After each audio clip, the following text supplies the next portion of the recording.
नमस्कार, कैसे हो? मस्त ना? कुसुम प्राइवेट ट्यूटोरियल में आपका स्वागत है।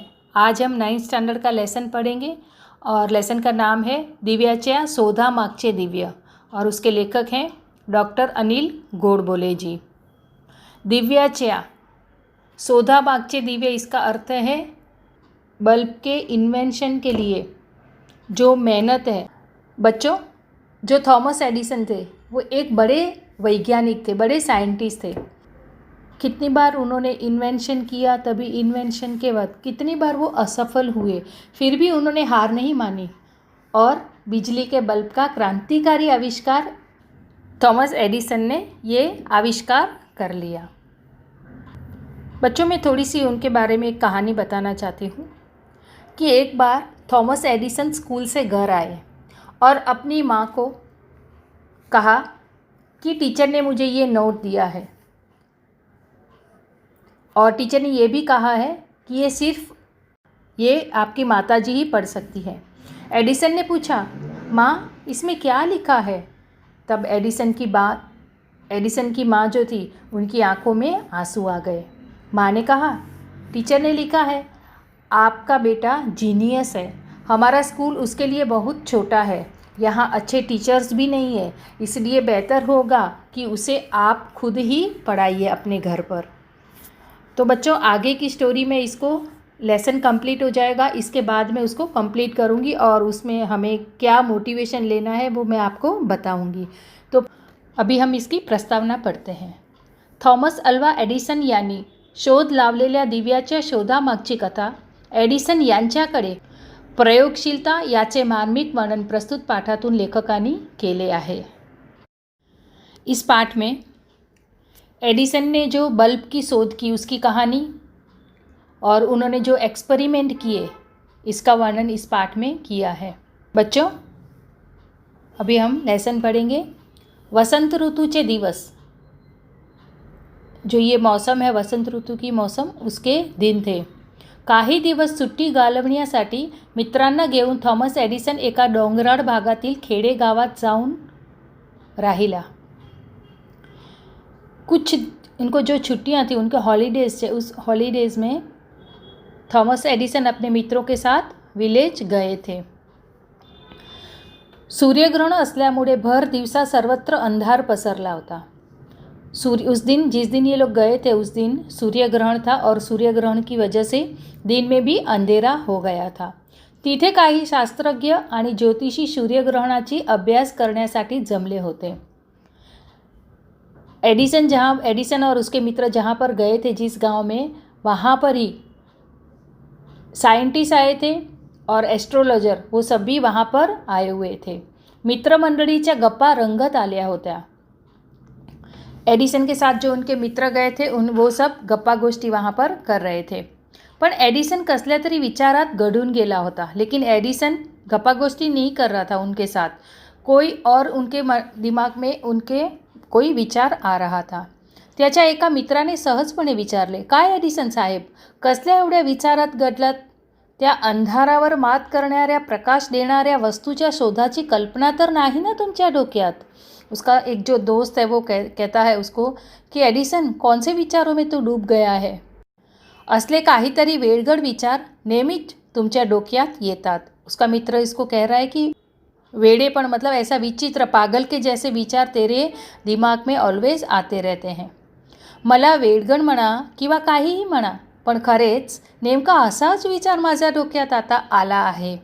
थॉमस क्या कहता है कि अरे तुम कुछ भी समझो, पागल समझो, कुछ भी समझो, पर रियल में मेरे दिमाग में अभी ऐसा ही विचार आया था। मी अशा काहीतरी प्रकाश देणाऱ्या वस्तूच्या शोधात आहे की जी किमतीने कमी असेल पण सामान्य माणसालाही रोजच्या जीवनात तिचा उपयोग होईल। क्या उत्तर दे रहा है उसको कि मैं ऐसे ही कुछ इन्वेंशन करना चाहता हूँ जिसकी कीमत कम हो, लेकिन डे टू डे लाइफ में जो ह्यूमन बींग्स है वो उसका यूज़ कर सके, वैसा ही मैं कुछ करने वाला हूँ। एडिसनच्या मित्रांनी फारसे गंभीरपणे मनावर घेतले नाही। बऱ्याच जणांनी तर ते हसण्यावारीच नेले। उसके जो मित्र थे उनने कुछ भी ऐसे लिया नहीं, अरे ठीक है वो तो बकवास करता रहे, ऐसा है। कितने उसके फ्रेंड्स ने तो हंसने में ही निकाल दिया।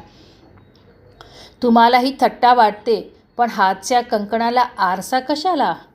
क्या कहता है एडिशन? तुम लोगों को ये मजाक लग रहा है, लेकिन ये एक म्हणन है, ये एक कहावत है कि हातच्या कंकणाला आरसा कशाला। इसका अर्थ है ट्रूथ नीड्स नो एविडेंस। तो क्या कहता है यहाँ पर? ये म्हण उसको कहता है, माझ्या मनातील कल्पनेप्रमाणे असणारी वस्तू शोधण्याचे आव्हान मी स्वीकारले आहे। एडिसन अगदी सहजपणे बोलून गेला, एकदम सिंपल उसने बोल दिया, जो मैंने सोचा है वो मैं करके ही रहूँगा। एखादी कल्पना मनात आली की तिच्या सतत पाठपुरावा करणे हे तर एडिसनचे वैशिष्ट्य होते। जो भी करने की जब वो ठान लेता है तभी वो उसके पीछे पड़ जाता है। पाठपुरावा मतलब उसके पीछे पड़ जाता है। एडिसनने आव्हान स्वीकारले खरे, पण हे काम वाटके तिथे सोपे नव्हते। एडिसन ने तो सोच लिया मैं करूँगा, लेकिन ये काम हमें लग रहा है इतना इजी नहीं है। कृत्रिमरित्या प्रकाश निर्माण करण्याचे व रात्रीच्या दिवसात रूपांतर करण्याचे यापूर्वीही काही प्रयत्न झाले आहे। क्या कहते हैं? जो बनावटी प्रकाश, रात को भी हमें दिन लगे, वैसा बहुत लोगों ने प्रयास कर लिया है, बहुत लोगों ने इसका प्रयत्न कर लिया है। तो कौन है वैसा? तो यहाँ पर एक जन का नाम दिया है, सर हम्फ्रे डेवी याने खाणीमध्ये वापरण्यासाठी एका कमानदार दिवा तैयार केला होता। सर हम्फ्रे, उसने एक खान में यूज़ करने के लिए एक हाफ सर्कल शेप जैसा एक दिवा उसने तैयार किया था। त्यात वीज वाहून येणाऱ्या तारांच्या टोकांना कार्बनचे म्हणजे कोळसाच्या पदार्थाने तुकडे जोड़लेले होते। उसने जो तैयार किया था उस दिए के बारे में यहाँ पर बताया कि उसके जो तार थे, उस तार के टोक के अंदर उसने जो कोल होता है, कोळसा, उसके पदार्थ के टुकड़े उसने जॉइंट किए थे। तारांची कार्बन जोडलेली टोके जवळ आणली की त्यातून जगजगीत प्रकाश निर्माण व्हायचा। जब वो दो तार की जो टोक, जो कोने होते हैं, वो जब भी वो जॉइंट करता था तभी वहाँ से एक प्रकाश निर्माण होता था। पण या प्रकाशाच्या उपयोगाला फार मर्यादा होत्या। मतलब ये जो इसका जब यूज़ करते हैं तो इसमें लिमिटेशन होती थी। दरवेळी कार्बनचे तुकडे झाडून प्रकाश निर्माण करणे हे काम खर्चिक होते। त्यातून निर्माण होणारी विषारी वायू हाही धोकादायक होता। प्रकाश तर जास्त वेळ टिकणारा हवा, तो कमी खर्चात निर्माण करता यायला हवा, तो फार प्रखरही नको, त्यातून विषारी वायूचा धोकाही नको। हे सारे कसे जमायचे? एडिसनचे विचार चक्र सुरू झाले। देखो यहाँ पर उसको कौन से विचार आते हैं? तो निर्माण होणारी विषारी वायु हाई धोकादायक असतो। इसमें से जो विषारी वायु निकलता है वो हमारे लिए कैसा होता है? बहुत रिस्की होता है। अभी प्रकाश तर जास्त वेळ टिकणारा हवा। एडिशन क्या कहता है कि जो हम प्रकाश बनाने वाले हैं तो उसके लिए प्रकाश ज़्यादा टाइम तक टिकना चाहिए और कमी खर्चात, मतलब उसका जो खर्च है वो भी कम होना चाहिए, और फार प्रखर ही नको, मतलब ज़्यादा तेज भी नहीं चाहिए हमें, और त्यातून विषारी वायुचा धोका ही नको, इसमें से जो जहरीली जो हवा निकलेगी वो भी हमें नहीं चाहिए। तो ये सारी चीज़ें हमें कैसे जमेगी बनाने के लिए? तो यही विचार उसके मन में सतत दौड़ रहे हैं। कोणताही नवा शोध एकाएकी लागत नाही। निरीक्षण, अनुमान, प्रयोग, पुन्हा पुन्हा प्रयोग करणे हे चक्र सतत चालू असते। जो भी चीज़ हम करते हैं, जो भी है वो इन्वेंशन करते हैं, उसमें निरीक्षण करना पड़ता है, मतलब हर एक चीज़ का हमें तपास, एक्सपेरिमेंट करने पड़ते हैं। अनुमान करना पड़ता है, मतलब उस चीज़ के कंक्लूज़न पर हमें पहुंचना पड़ता है। और पुनः पुनः प्रयोग करने, मतलब रिपीट हमें एक्सपेरिमेंट करने होंगे। ये सारी चीज़ें हमें कंटिन्यूस करनी होगी। एडिसन ने प्लेटिनमचा उपयोग करून पाहिला। एडिसन ने जो प्लेटिनम, एक बहुत ये कॉस्ट, इसका जो गोल्ड का कॉस्ट होता है वही कॉस्ट का प्लेटिनम होता है, मतलब बहुत ये प्रेसियस होती है ये जो धातु है वो। तो थोडाफार यशस्वी झाला, पण असला महागडा प्रयोग व्यवहार्य नव्हता। ये जो इसने प्लेटिनम का यूज़ करके उसने जो प्रकाश बनाया वो सफल तो हो गया, लेकिन ये कैसा था? बहुत महागडा था, मतलब बहुत ये खर्चे वाला था। उन्हाळ्याचे दिवस हातातल्या पंखाने वारा घेत असताना एडिसनचे लक्षात पंखाच्या कांडीकडे गेले. या बांबूपासून कार्बन करता येईल का? मनात विचार आला की लगेच प्रयोगांना सुरुवात. हा बांबू कोणत्या जातीचा असावा? उष्णकटिबंधात आणि विशेषतः आफ्रिका आणि आशिया खंडात बांबूच्या असंख्य जातीची लागवड केली जाते. यापैकी कोणता बांबू उपयुक्त ठरेल याच शोध घेणे आवश्यक होते. वो बांबू की स्टिक से जो बना हुआ उसका फैन था, वो उससे हवा कर रहा है और जैसे ही हवा करता है उसके क्वेश्चन आते हैं दिमाग में कि अरे अगर बांबू का यूज़ करेंगे तो, और फिर उसको वापस क्वेश्चन आते हैं कि ये बांबू कहाँ ज़्यादा बनते. इतने अलग अलग प्रकार के जो भी बांबू है उसमें से हमें कौन सी जात का बांबू हम यूज़ करेंगे, ये भी उसके मन में क्वेश्चन आते हैं. बांबूच्या जाती गोळा करण्यासाठी एडिसनच्या सहकार्याने आफ्रिका खंडात हज़ारों मैल पायी प्रवास केला. जो उसके जो फ्रेंड थे वो सब, उनको पता चला कि ये सब अफ्रीका में बांबू होते हैं, तो इसकी छानबीन करने के लिए वो पैदल जाने लगे. पायी मतलब पैदल वहाँ पर जाने लगे. त्या ठिकाणी त्यांना हिंस्त्र पशुशी आणि मलेरियाशी सतत सामना करावा लागला. अफ्रीका में वो लोग पैदल जाते हैं तभी कितने सारे जो वाइल्ड एनिमल थे उनका भी उनको सामना करना पड़ा. इतना ही नहीं, वहाँ पर जो मलेरिया का प्रॉब्लम, मतलब एक मलेरिया, आपको बच्चों पता है ये मलेरिया किससे होता है? मच्छरों से होता है. तो वहाँ पर उनको एक तो जंगली जानवरों का उनको सामना करना पड़ा और दूसरा मलेरिया का.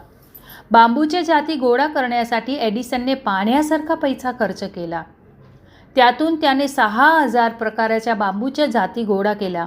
बांबूपासून तयार केलेली फिल्मेंट ही अधिक काळ प्रकाश देणारी ठरली, पण अजूनही त्याच्या मनाचे पूर्ण समाधान झाले नव्हते. प्रयोग सतत चालू होते. हे प्रयोग चालू असताना एडिसनने चहा, जेवण आणि झोप हे सारे प्रयोगशाळेतील टेबलावरच. भूक लागली की उभ्या उभ्याच थोडेसे खायचे. थकल्यासारखे वाटते.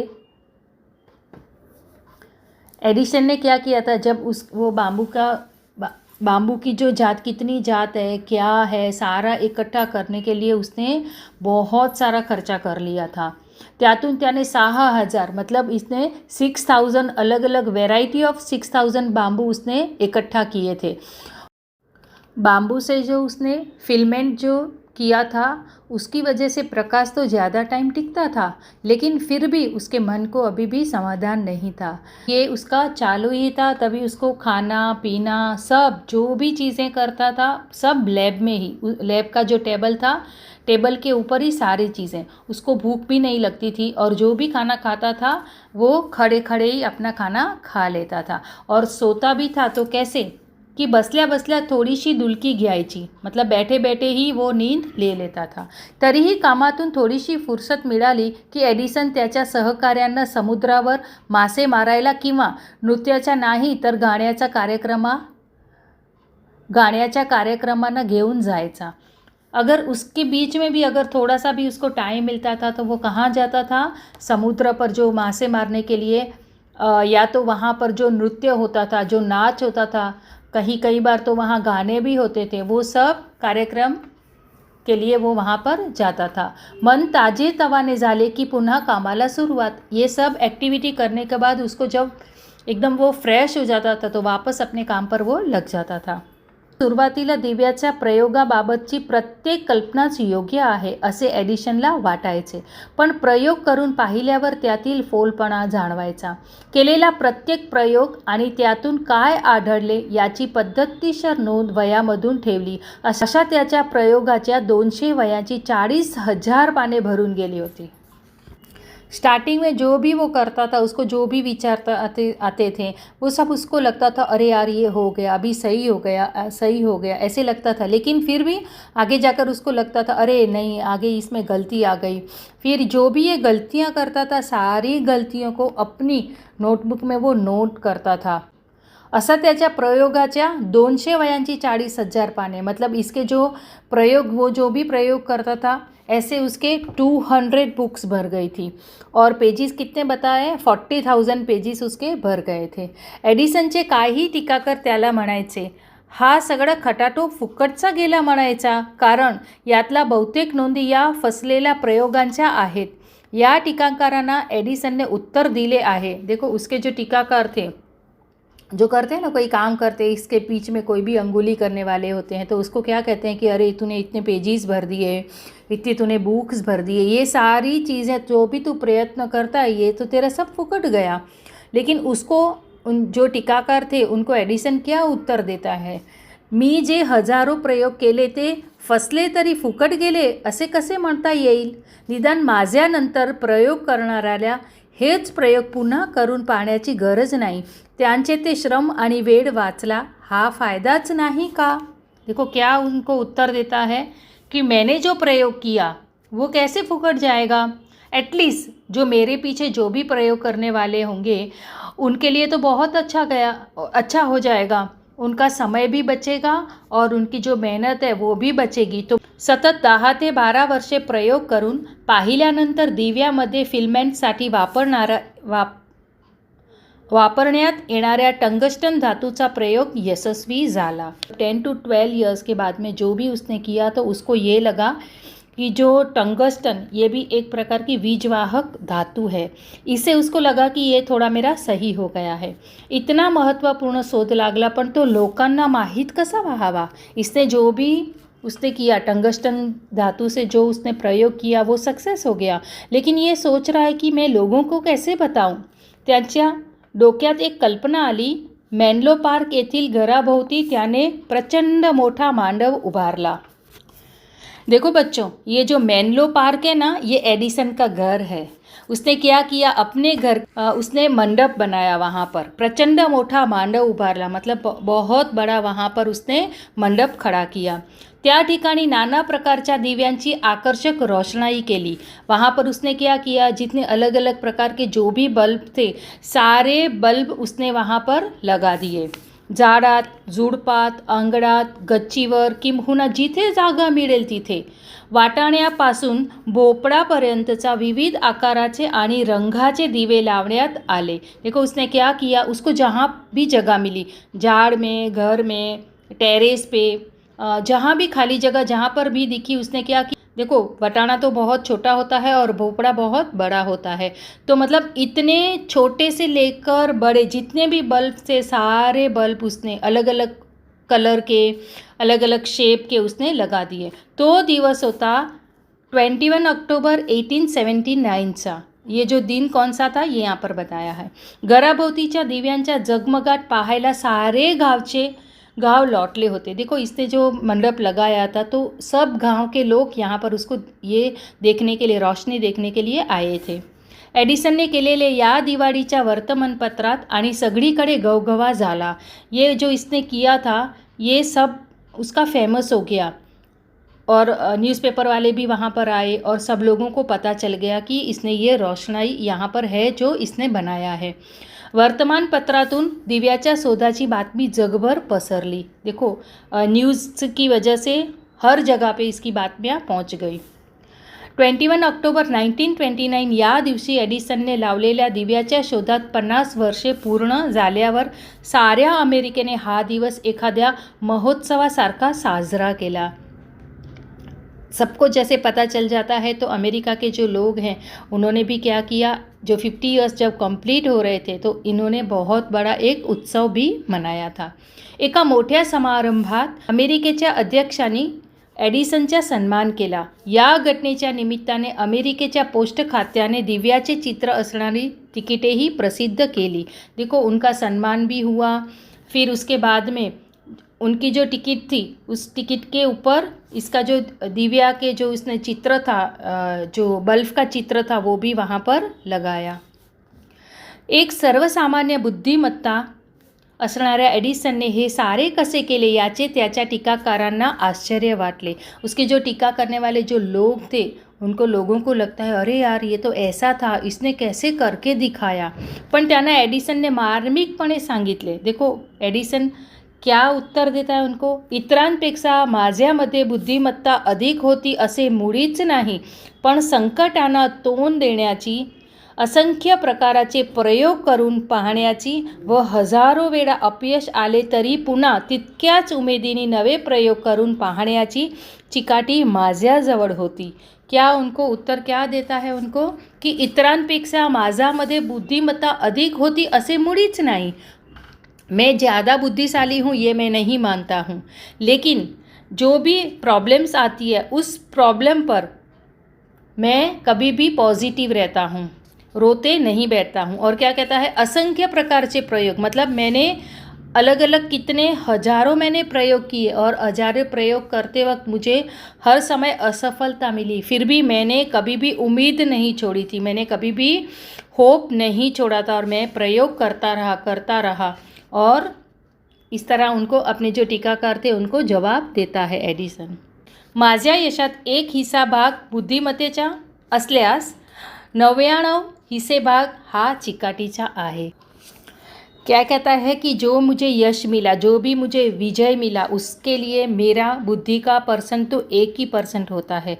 जो 99 जो परसेंट था वो क्या था कि मैं रिपीट जो भी मैं अपनी प्रैक्टिस करता था उसको ही मैं देना चाहता हूँ. तो बच्चों अभी हम एडिसन की जो मैंने स्टोरी आधी छोड़ी थी वो मैं आपको बताती हूँ. इस तरह से एडिसन को अपनी माँ ने ही खुद पढ़ाया. उसके कई सालों बाद जब दुनिया को पता चल गया कि ये सच में जीनियस है और सदी के सबसे बड़े आविष्कारों में से एक है, एक दिन एडिसन को जो माँ का सामान पड़ा था उसमें से वो जो नोट टीचर ने दी थी वो नोट उसको मिल जाती है.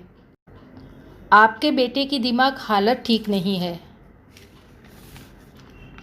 हम उसे स्कूल जाने की इजाज़त नहीं दे सकते हैं, इसे स्कूल से निकाला जा रहा है. और वो नोट पढ़ के एडिसन बहुत भावुक हो गया. इस तरह से उसकी माँ का कितना रोल था. ये बच्चा कैसा था, मतलब इस बच्चे को टीचर्स सही नहीं मानते थे, फिर भी आज वो इतना बड़ा साइंटिस्ट बन गया. और एक बार ऐसा होता है कि एडिसन को बचपन में लोग पागल समझते थे. बचपन में वो अजीब हरकतें करते थे. एक बार एडिसन ने चिड़िया को देखा कि वो कीड़े मकोड़े खा रही है. उन्होंने ये सोचा, अरे ये कीड़े मकोड़े खा रही है, इसकी वजह से शायद वो उड़ पा रही है. तो उनको लगा कि ये कीड़े मकोड़े अगर हम भी खाएंगे तो हम भी उड़ सकते हैं. तो उन्होंने क्या किया, अपने दोस्त को ये सारे कीड़े मकोड़े इकट्ठे किए, फिर उसको खिला दिया. तो उनको लगा अभी अपना दोस्त तो उड़ पाएगा, लेकिन ऐसा नहीं हुआ. उससे विपरीत उसका जो दोस्त था वो कैसा हो गया, बहुत बीमार पड़ गया. और सब लोगों ने एडिसन को बहुत डांटा. तो बच्चों इस तरह से एडिसन ऑलवेज सोचते रहते थे.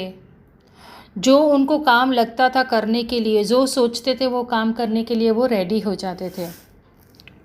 और जीवन में एक बहुत उनकी जीवन की एक बहुत बड़ी विशेषता ये थी कि वो जो करते थे वो उसके लिए बार बार प्रयत्न करते रहते थे. जब तक उनको सफलता ना मिले तब तक वो कभी हार नहीं मानते थे. और इनकी जो ये सकारात्मक सोच थी उसकी वजह से ही वो ज़िंदगी में इतने आगे बढ़ गए और बड़े साइंटिस्ट बन गए. तो बच्चों हमें भी बार बार प्रयत्न करते रहना चाहिए. अगर हम एक बार असफल होते हैं कोई बात नहीं, वापस हमें प्रयास करते रहना चाहिए ताकि हम जीवन में सफल हो सके.